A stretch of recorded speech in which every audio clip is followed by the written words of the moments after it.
January 1945, the Ardennes. A freezing wind sweeps across the snowbound hills of Belgium. German artillery crews crouch beside their 105mm howitzers, breath fogging in the icy air. The forests are silent until the first American shells arrive. They watch the rounds arc high above the tree line. Nothing unusual at first. Then, without touching the ground, the shells explode in perfect mid-air bursts. Thousands of razor-sharp fragments rain down like steel sleet. Within seconds, men and guns vanish under the invisible storm. Veteran gunners, hardened by years of combat, stare in disbelief. There were no spotting planes, no visible fuses, no time for cover. The sky itself seemed to have turned against them. What they didn't know was that each shell carried a tiny secret. A radar brain no bigger than a light bulb. It could sense its target, calculate distance in milliseconds, and detonate at the exact lethal moment. That day, entire batteries disappeared in seconds. And for the German Wehrmacht, it marked the beginning of a terrifying new chapter, where science, not just steel, ruled the battlefield. By the winter of 1943, the world was locked in total war. Across continents, artillery thundered day and night, the industrial heartbeat of a planet tearing itself apart. Every front line, from the deserts of North Africa to the forests of Eastern Europe, depended on one brutal truth. Whoever mastered the art of gunnery controlled the tempo of battle. Artillery was the god of war, as Stalin called it. But even the gods had limits. For all its power, artillery in the early 1940s remained blind. The shell, once fired, was committed to its arc, bound by the gunner's mathematics, and the fuse set by hand before launch. Conventional fuses came in two types: impact and time delay. Impact fuses detonated only when they struck the ground or a target, devastating against fortifications, but useless against aircraft or troops taking cover.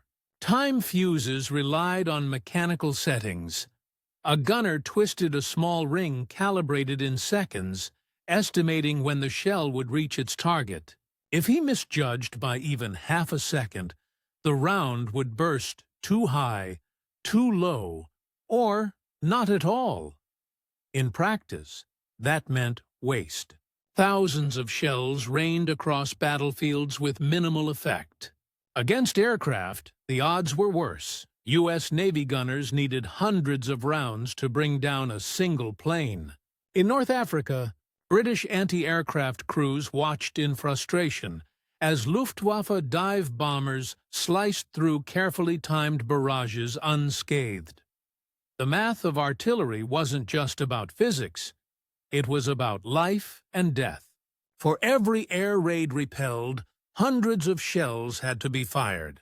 For every fortified hill taken, entire batteries exhausted their stockpiles. Soldiers on the ground paid the price for each miscalculated burst. In 1942, reports from both Allied and Axis commands painted the same grim picture.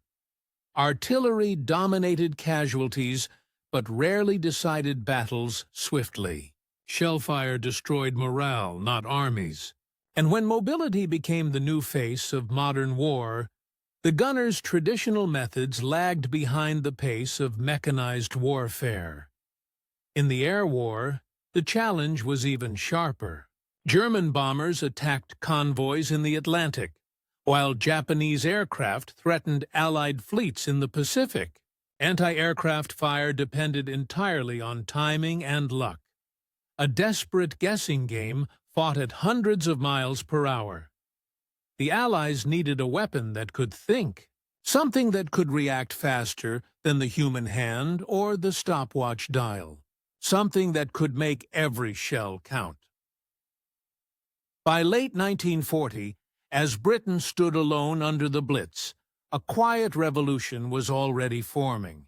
The war had forced the marriage of physics and warfare. Radar, once a fragile laboratory experiment, had become a matter of national survival.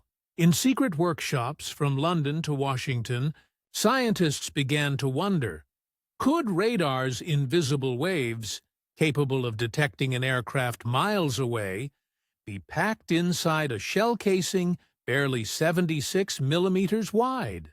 The idea was audacious. A miniature radar transmitter that could sense when it approached a target and detonate automatically. But it seemed impossible. The shell's spin could reach 20,000 revolutions per minute. The acceleration on firing was 20,000 times the force of gravity. No known vacuum tube, no circuit, no antenna could survive that. And yet, the British and Americans knew that whoever solved this problem would change warfare forever. The early experiments were clumsy. British researchers at the Admiralty Research Laboratory and Telecommunications Research Establishment, TRE, tried crude designs. Some short-circuited on launch, others detonated in the barrel. Yet every failure carried a whisper of possibility. Then, in 1940, came the Teasard mission, a scientific delegation sent from Britain to the United States, carrying the crown jewels of British technology. The magnetron, radar secrets, and early proximity fuse prototypes. American scientists at the Naval Research Laboratory, Bell Telephone Laboratories, and MIT's Radiation Laboratory took up the challenge. By 1941, teams led by Merle Tuve and L.T.E. Thompson were building prototypes that could emit radio waves, detect their reflection from nearby objects, and trigger detonation at the precise moment of approach. It was science fused with warfare, a new frontier where oscilloscopes replaced bayonets and soldering irons became weapons.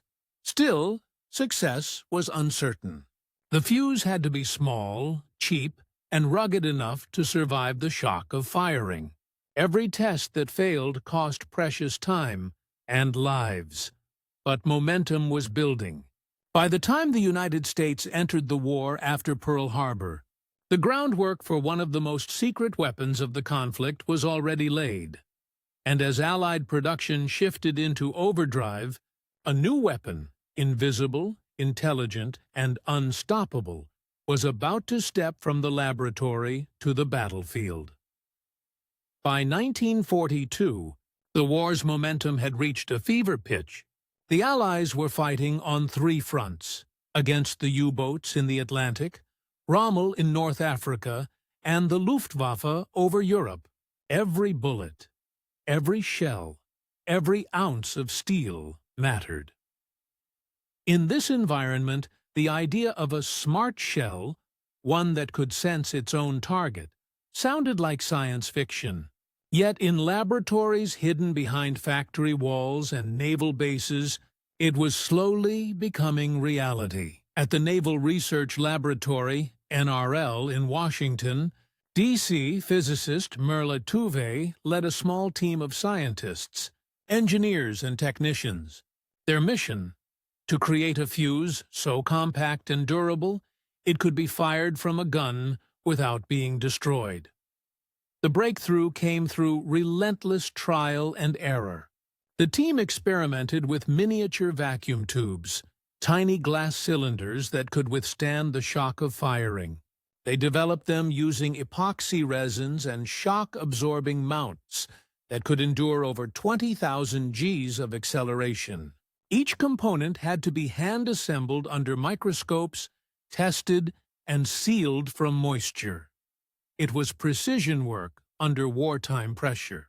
Every day, reports from Europe and the Pacific reminded them what failure meant.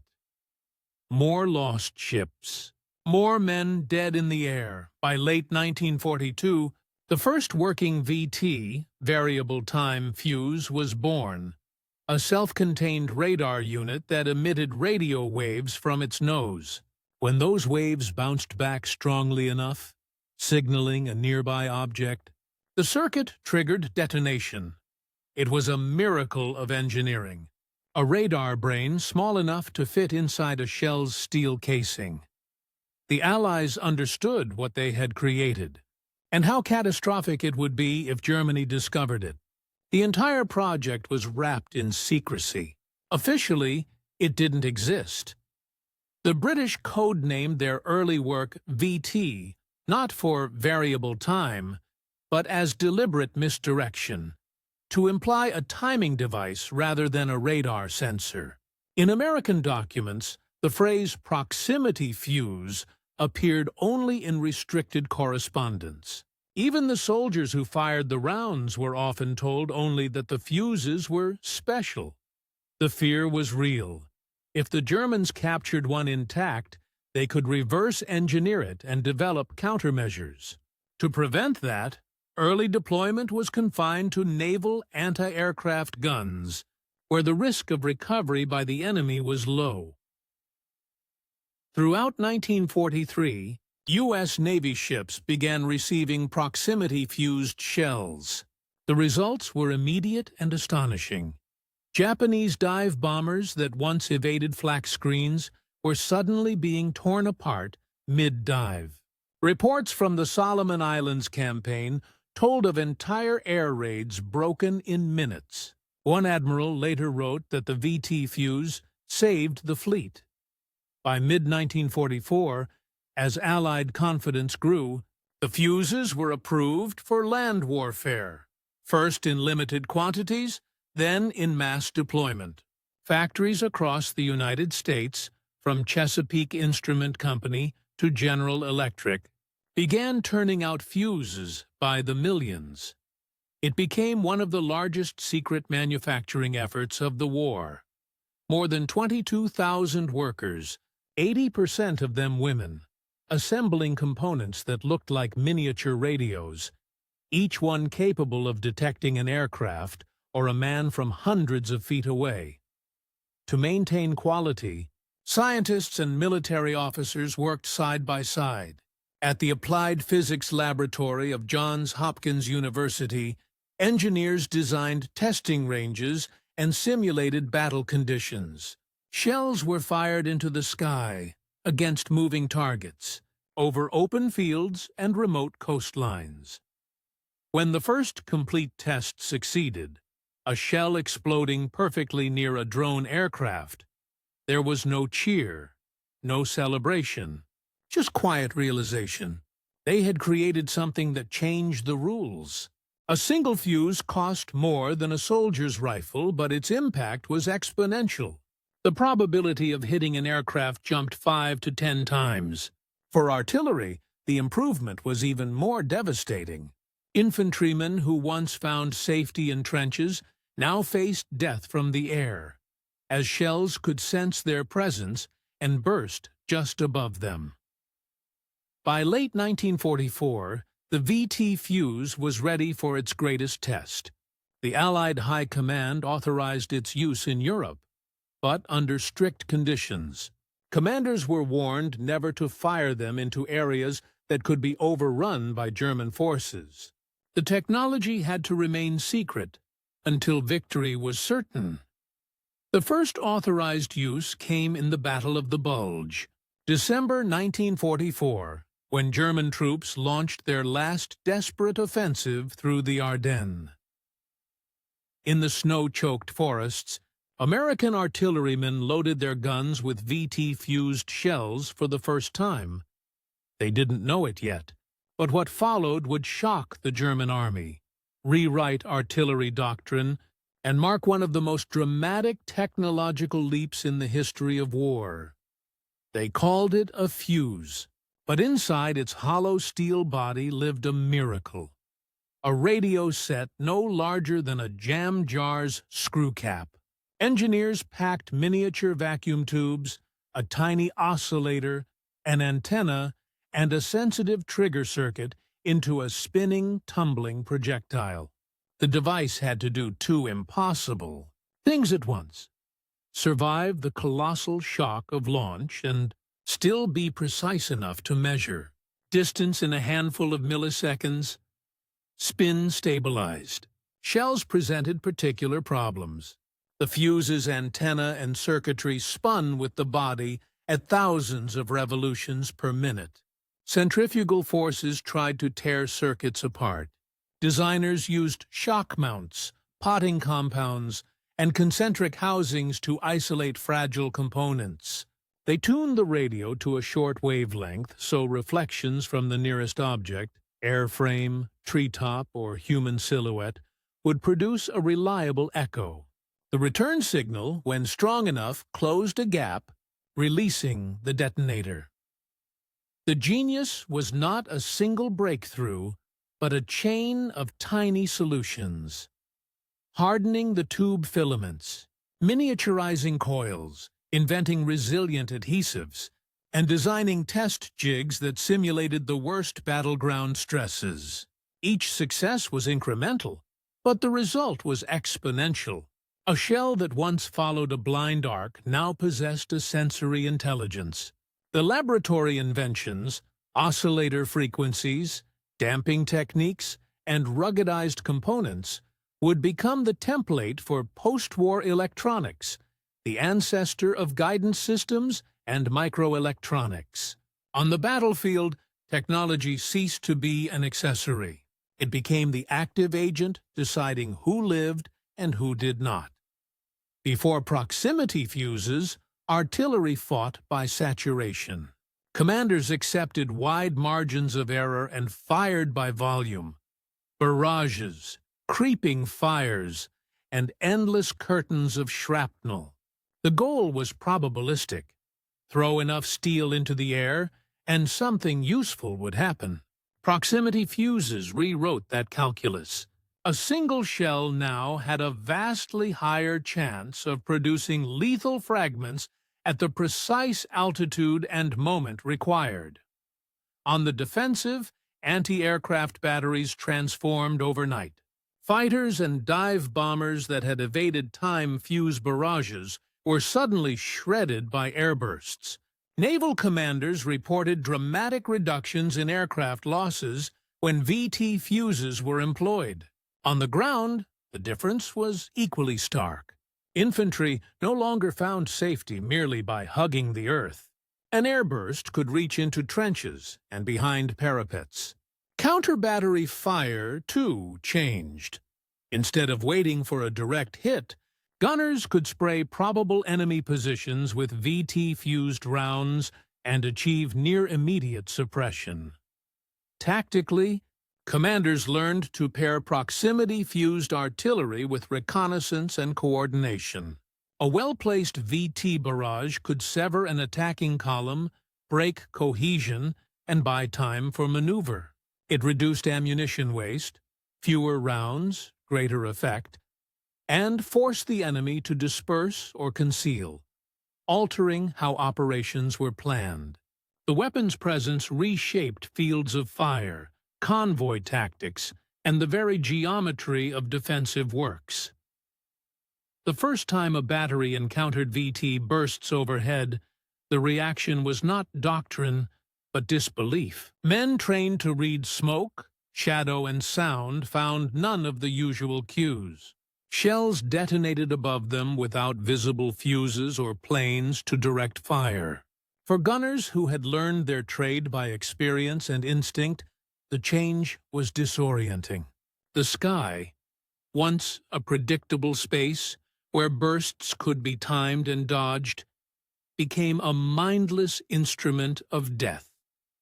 Witness accounts speak of silent minutes after the first airburst. Men looking at one another, fingers frozen on the breech, eyes trying to reconcile what they had seen with everything they knew. Some described a sensation of betrayal by physics itself. The notion that a projectile could decide when to die felt like sorcery. Morale suffered in an ambiguous way. Not just fear of the instrument, but fear of the unknown. Stories spread fast among units. Rumors exaggerated capabilities, stoking paranoia. If a shell could sense flesh and explode above it, what shelter was safe? Yet, on the Allied side, the human reaction was nearly opposite. Relief and a fierce, quiet pride. Gunners felt suddenly more lethal for less cost, and the confidence translated into bolder fire plans. But even winners carried a gravity. The sight of an airburst that vaporized an enemy emplacement left a lasting impression on witnesses. The triumph at once clinical and profoundly inhuman. Men learned to operate faster, to respect the fuse's power, and to police its secrets. They also learned that the battlefield's moral texture had shifted under their boots. The human shock and tactical upheaval set the stage for how proximity fuses performed in action. And how the enemy tried, often in confusion, to respond. For the Wehrmacht, the first encounters with proximity-fused artillery were inexplicable. Reports from forward observers in late 1944 described shells bursting without impact, artillery fire suspended in air, and fragments descending vertically. German ordnance officers initially assumed the Americans had perfected an advanced form of time fuse. Some speculated about magnetic triggers or chemical sensors. None guessed radar. Captured fragments offered few clues. The fuse's electronics were obliterated by detonation. What remained looked like scorched glass and bent metal. The Germans possessed excellent scientists and engineers, men who had built the V2 and jet fighters, but even they found no consistent evidence. By the time they theorized radar involvement, the war was already turning against them, and their own industry was collapsing under Allied bombing. Efforts to copy or counter the device proved futile. The required miniature vacuum tubes and high-frequency transmitters demanded precision manufacturing the Reich could no longer sustain. Even their radar division, once formidable, lacked the materials for reliable miniaturization.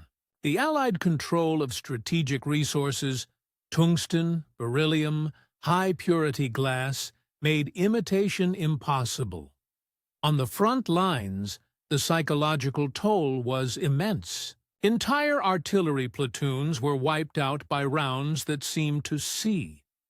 A veteran of the Volksgrenadier Division later recalled, "It was like the shells were alive. We could not hide from them." The German command had no doctrine to counter such a weapon.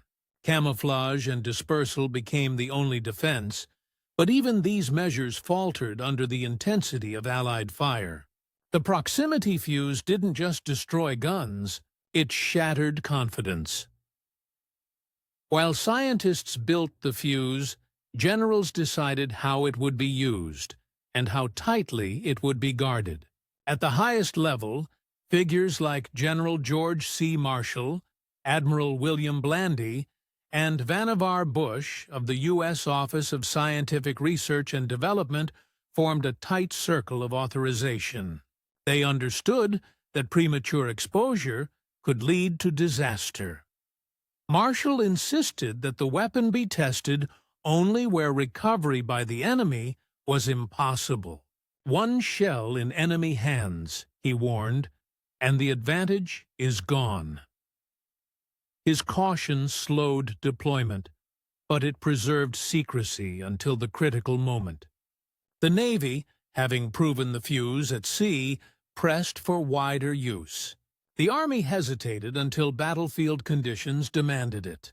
The compromise came in the winter of 1944, authorization for ground use, but only in dire circumstances.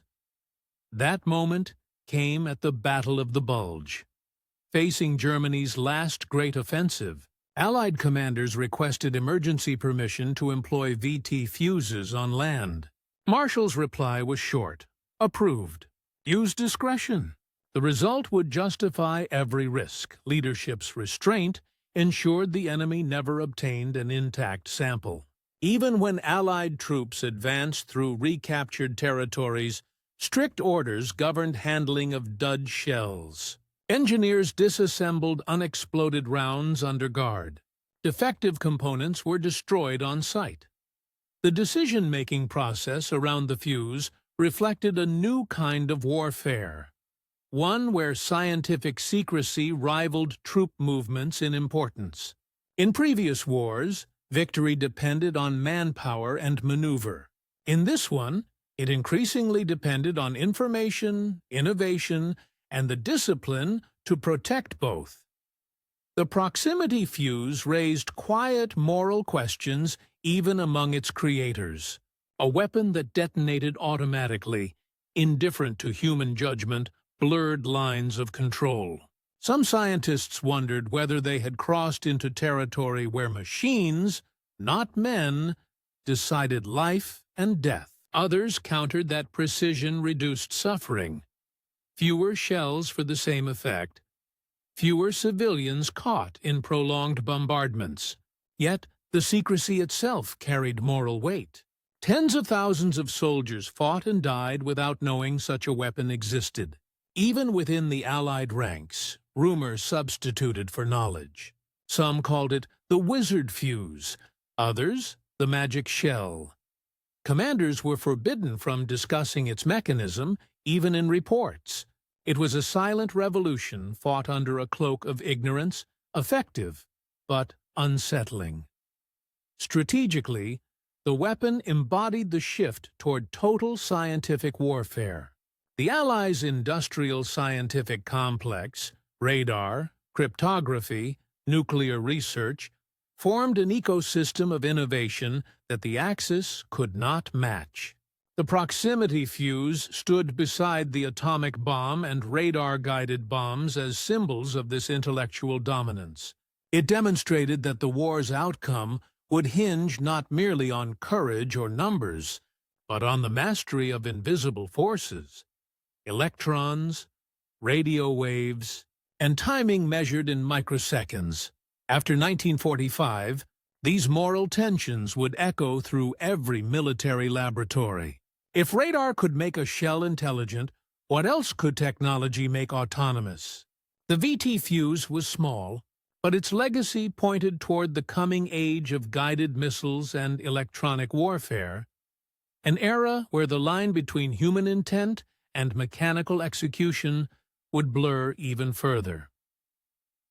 By late 1944, all these forces, scientific secrecy, battlefield desperation, and moral unease, converged on one decisive moment in the snowbound Ardennes, where the proximity fuse would reveal its full power. Snow fell in thick silence across the Ardennes forest. The year was closing, but the war had found one last surge of fury. At dawn on December 16, 1944, the German army launched Operation Wacht am Rhein, a surprise offensive designed to split the Allied lines and capture Antwerp. It was Hitler's final gamble. American units, spread thin and convinced the war was nearly over, were caught off guard. German panzer divisions smashed through the mist, supported by relentless artillery fire. Towns like Bastogne, St. Vith, and Elsenborn Ridge became names etched into frozen horror. For a moment, the German tide seemed unstoppable. The Allied command scrambled to react. Reinforcements rushed forward, but it was the artillery, not the armor, that would make the difference. Among the hundreds of batteries arrayed along the front, a few select units had been issued something new. Small wooden crates marked Fuse, VT, Handle with Care. At Elsenborn Ridge, the 2nd Armored Division and 99th Infantry Division faced waves of German infantry advancing through fog and snow. Visibility was poor. Range-finding was nearly impossible. Conventional shells exploded harmlessly in drifts or passed over crouching soldiers. Then, on the night of December 23rd, American gunners loaded VT-fused shells for the first time in a European ground battle. No fanfare, no explanation, just orders. Use them. When the first salvos went out, they looked ordinary, bright arcs vanishing into the mist. Then, halfway down range, the sky lit up in a chain of blossoms. The shells burst 50 to 70 feet above the ground, spreading lethal fragments in perfectly timed halos. German soldiers caught in the open had no warning. Trenches that once offered safety became traps. The airburst's downward cone of shrapnel struck from above, bypassing helmets and cover alike. One after another, entire platoons were cut down in seconds. Survivors reported the sound not as a boom, but as a sustained tearing. A rip through the sky that ended as quickly as it began. Men instinctively dove to the ground, but the ground no longer offered mercy. At first, German officers assumed the Americans were using airburst coordination from spotter planes. But no aircraft were visible in the winter clouds. Others speculated that Allied radar was somehow guiding the shells mid-flight. Reports to higher command spoke of miracle fire. Captured prisoners, dazed and frostbitten, described shells that hung in the air before bursting. In field hospitals, medics struggled to understand wounds.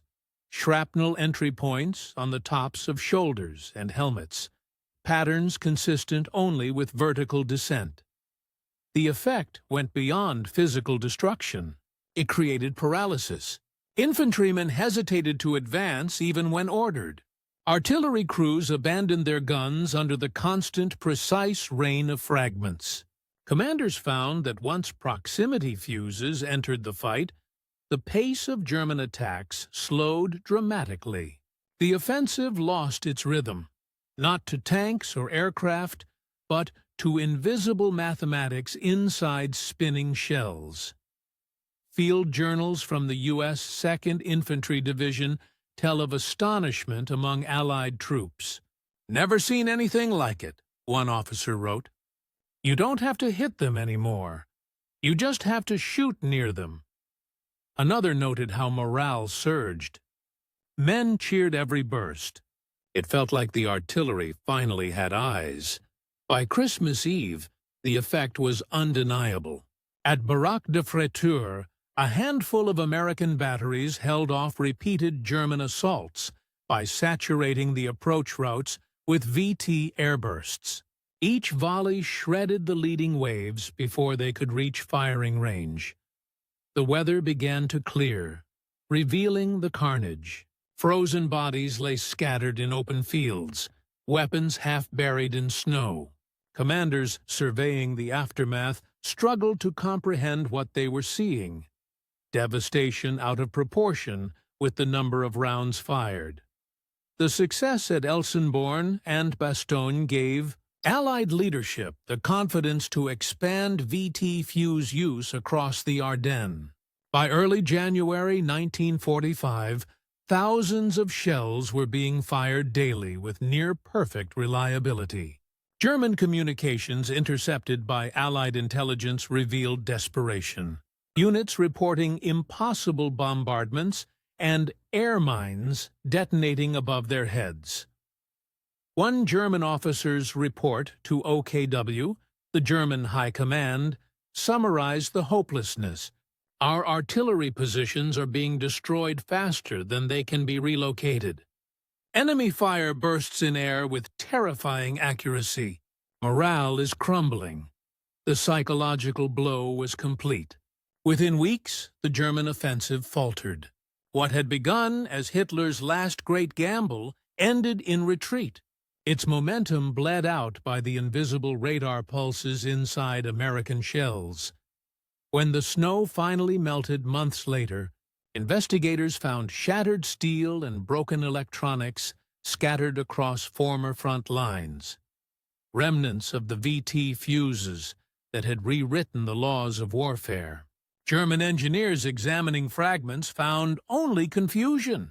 The circuitry was too small, too scorched to decipher. They would never fully understand what had happened that winter. To them, it was as if the Allies had summoned precision from thin air, a weapon that sensed, decided, and killed on its own terms. And in a way, they had. From the frozen forests of Belgium, the proximity fuses legend spread across the front, to the skies above Europe, and soon to the Pacific, where its deadliest perfection awaited.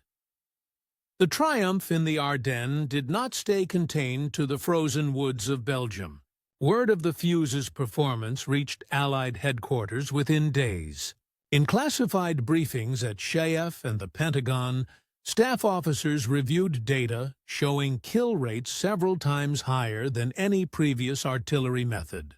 By early 1945, shipments of VT fuses were prioritized for every major theater: Europe, the Pacific, and the Mediterranean. The U.S. Army called it the most important single development in the history of artillery. To the Navy and the Air Forces, it was a long-awaited shield.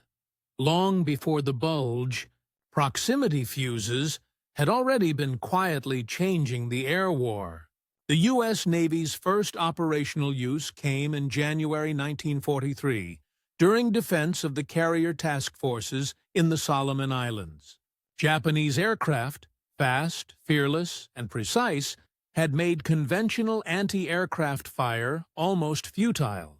Hundreds of rounds from 5-inch guns might bring down one attacker, and only by chance.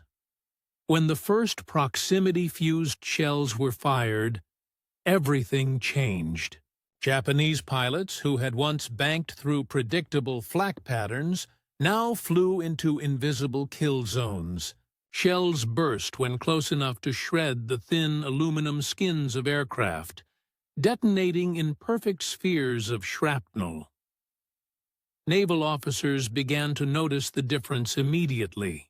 In battle reports from USS Helena and USS Cleveland, gunners recorded enemy bombers disintegrating in mid-air without any visible direct hits. One captain wrote, "The air around the fleet seemed alive. They came in tight and low, and never reached the ships." By the end of 1943, proximity fuses had reduced the rounds per kill ratio by more than 7-fold. What once took hundreds of shells now took a few dozen. The Pacific War became the ultimate testing ground.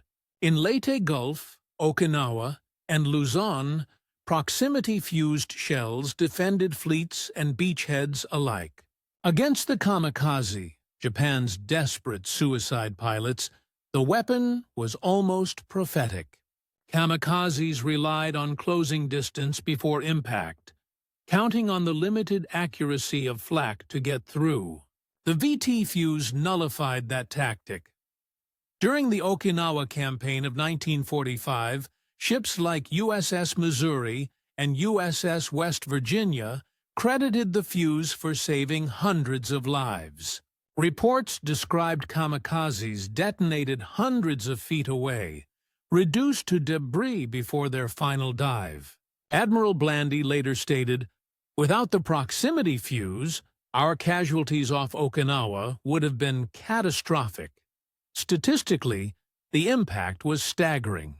The proportion of enemy aircraft destroyed by shipboard fire tripled within a few months. In some task groups, over 50% of attacking aircraft were downed before reaching effective range.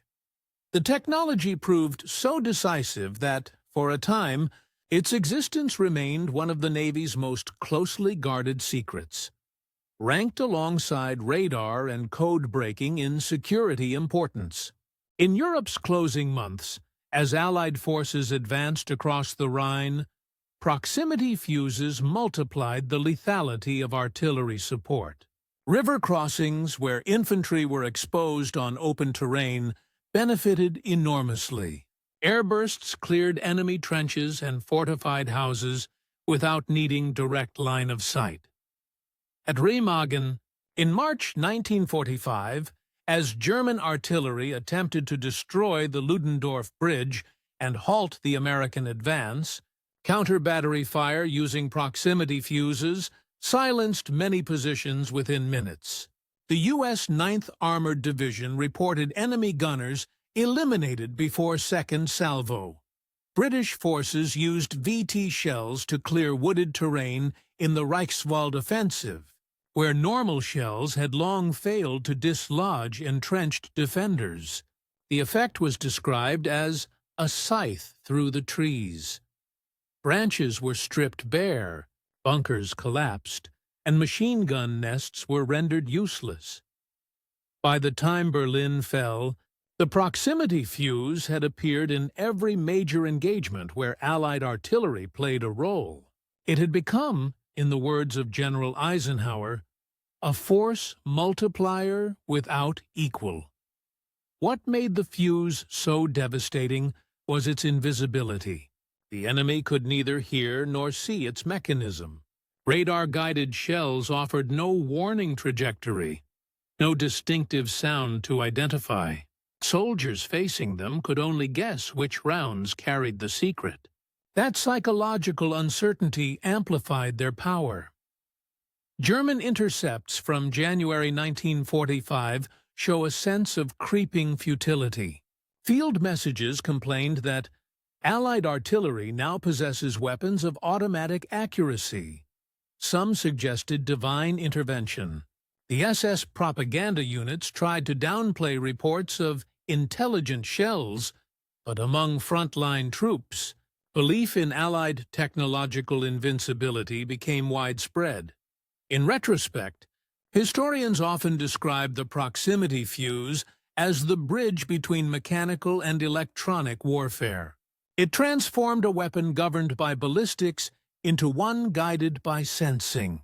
Its components, radio transmitter, receiver, power cell, and electronic trigger, prefigured the logic of missiles, drones, and smart munitions. By the war's final months, Allied scientists were already adapting VT circuits for other weapons, naval rockets, depth charges, and even early air-dropped bombs. The success of the fuse proved that ruggedized electronics could function in combat environments once thought impossible. As the Reich collapsed, the Allies deployed the weapon with increasing freedom. German forces, broken and scattered, had no answer. Entire artillery duels were decided before the first counter-battery round could be fired. When the guns finally fell silent in May 1945, proximity fuses had accounted for tens of thousands of destroyed aircraft and untold ground casualties. And yet, few soldiers who had survived those barrages ever knew what had truly struck them. The war's final winter had revealed a new order. Brains over brute force, electrons over explosives. Technology had compressed time and distance into the space between a transmitter and its echo. The proximity fuse proved that the most decisive weapons of the modern age would not necessarily be the largest, but the smartest. And as peace returned, those who built it, the physicists, engineers, and ordnance officers, began to realize what they had unleashed. The same principles that made a shell think could make a bomb steer, or a missile hunt. It was the quiet dawn of guided warfare, born not in atomic fire, but in the whisper of a radar pulse inside a steel shell.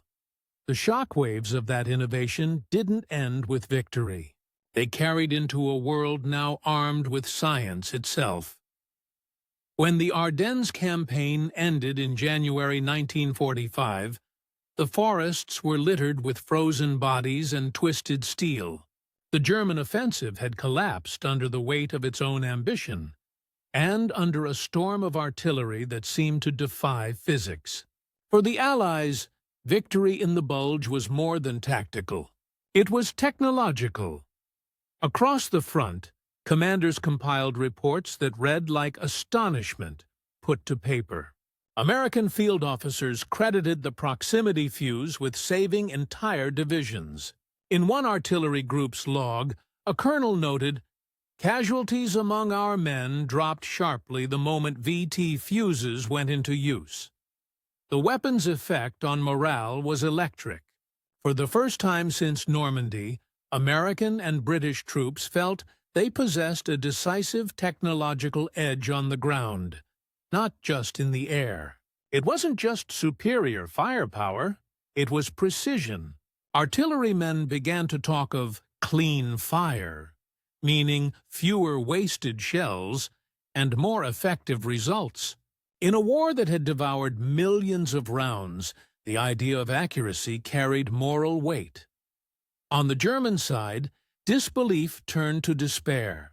Intercepted radio traffic in January 1945 described repeated requests for clarification from field commands. Messages from Army Group B asked whether the Allies had developed air mine shells or sonic detonators. Engineers at the Heereswaffenamt, Germany's Army Weapons Office, scoured captured fragments for clues. A handful of damaged examples reached laboratories in Berlin, but the analysis came too late. The war economy was in ruins. Copper, tungsten, and precision glass were scarce. Even if they had solved the puzzle, mass production was impossible.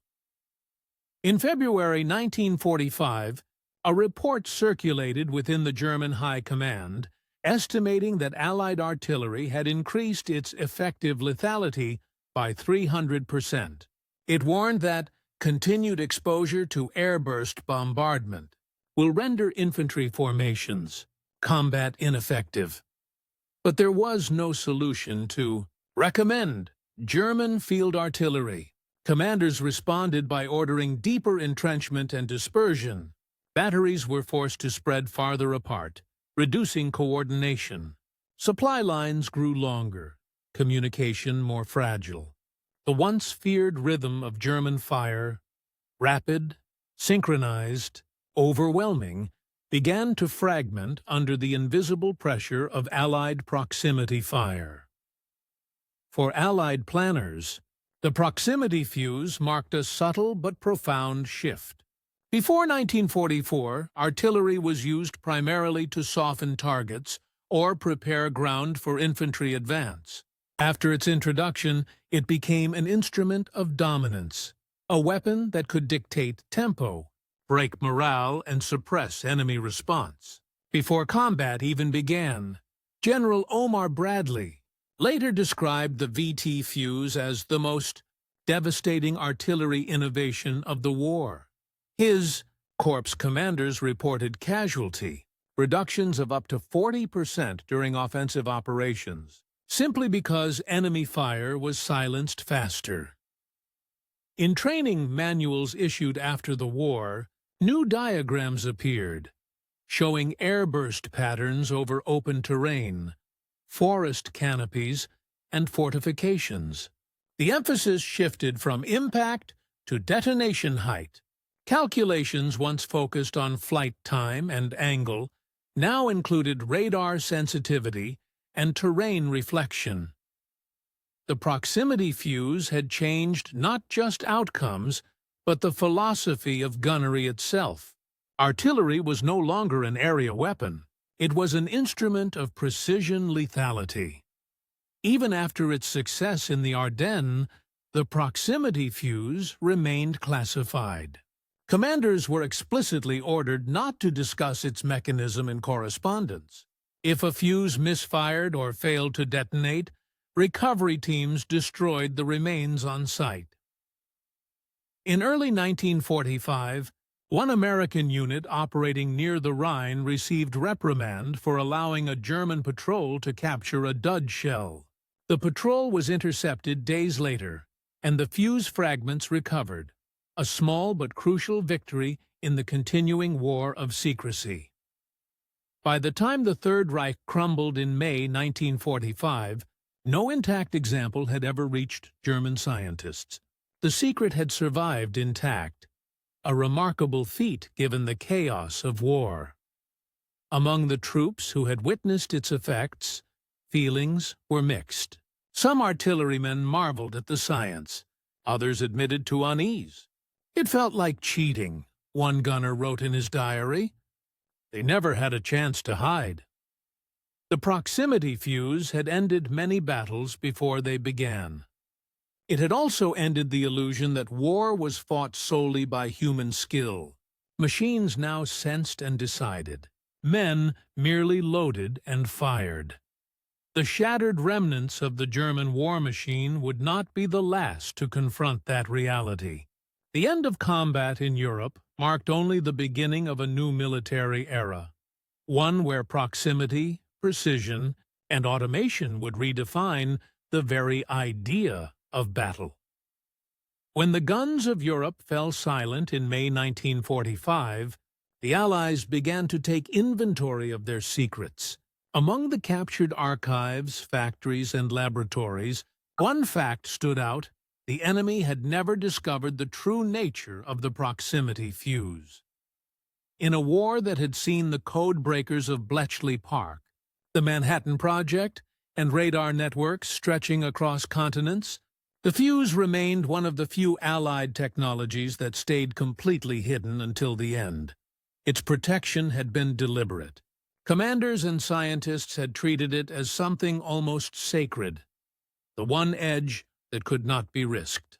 Even after Germany's surrender, knowledge of its design was restricted to a handful of officers and engineers. The British kept their documentation under official secrets orders.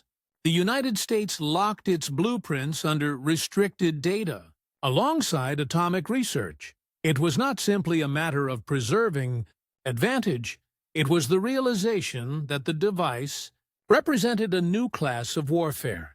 A bomb or a shell could be copied. Intelligence could be stolen. But the principle of a weapon that could sense its target introduced a concept that could not be easily contained: autonomy. Within a year, engineers who had worked on the VT fuse were reassigned to new programs: guided rockets, anti-aircraft missiles, and radar-seeking bombs. The miniaturization techniques, ruggedized circuits, and shock-resistant vacuum tubes developed for the fuse became foundational to post-war electronics. At the newly established Johns Hopkins Applied Physics Laboratory, researchers expanded the fuse's logic into the control systems of early guided munitions. The same principle, radar reflection as feedback, was adapted for proximity detonation in air-to-air and surface-to-air missiles.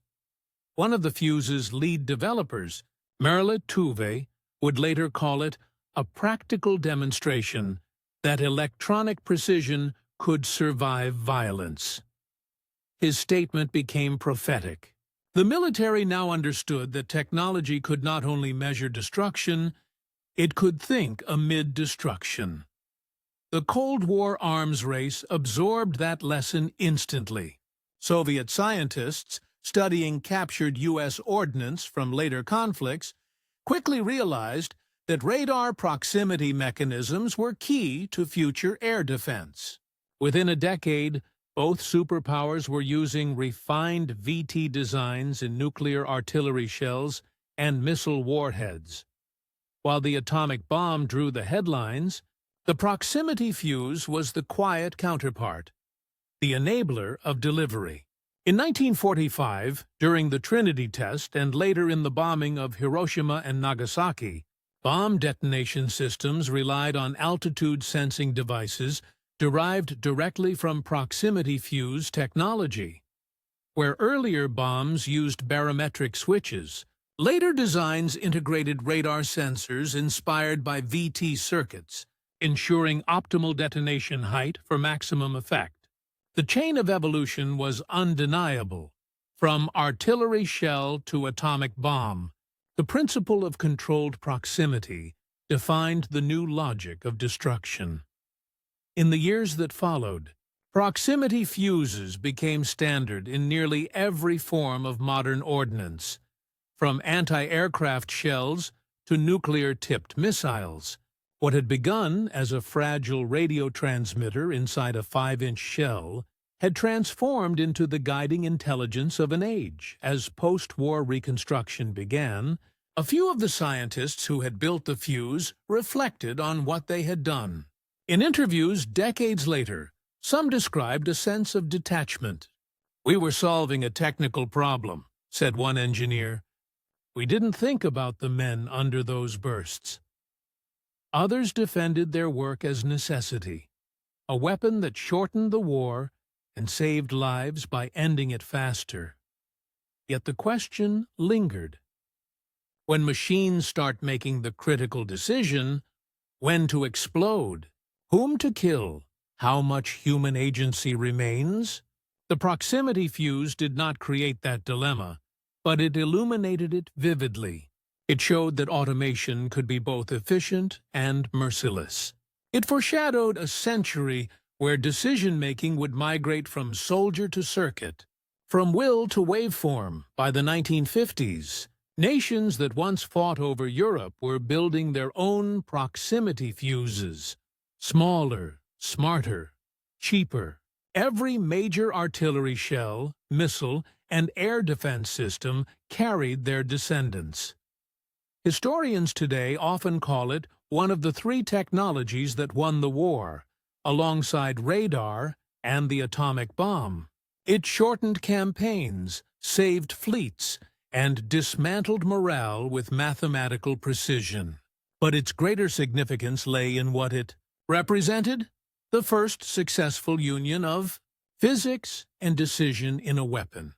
It was the beginning of what modern strategists would later call smart warfare.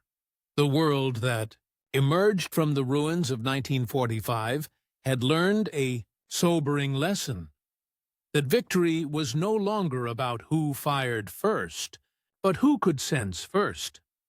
The reflection on that truth, and on the humanity it reshaped, is what closes this story. In the great catalogue of World War II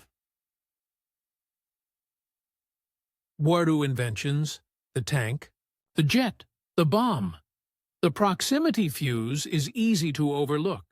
It had no dramatic silhouette, no roar of engines, no mushroom cloud.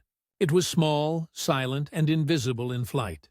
Yet inside its steel casing, it carried an idea powerful enough to reshape war itself: that intelligence could live inside a weapon. Before 1940, a shell was dumb matter, a burst of force directed by human hands and human error. After the proximity fuse, it became something else, an extension of perception, a machine that knew when to act. The leap was subtle, but profound. The German gunners who faced it in the Ardennes never saw the circuitry, never understood the science. They only felt its consequence: precision without mercy, calculation without pause. The battlefield had crossed a threshold where awareness was no longer human. For the Allies, that triumph was both exhilarating and unsettling. The fuse had saved ships, cities, and divisions. It had also opened the door to an era where machines would think, aim, and strike faster than men could comprehend. Its legacy did not end with the war. Every guided missile, every smart bomb, every drone that hunts by radar or laser owes its ancestry to that tiny transmitter born in the laboratories of 1942. The proximity fuse proved that intelligence could be weaponized, and that once released, it would never be contained again. Today, its fragments lie rusting in European soil and Pacific coral, half-buried reminders of the moment when science first whispered beneath the thunder of artillery. It was a whisper that changed everything: quiet, exact, and eternal.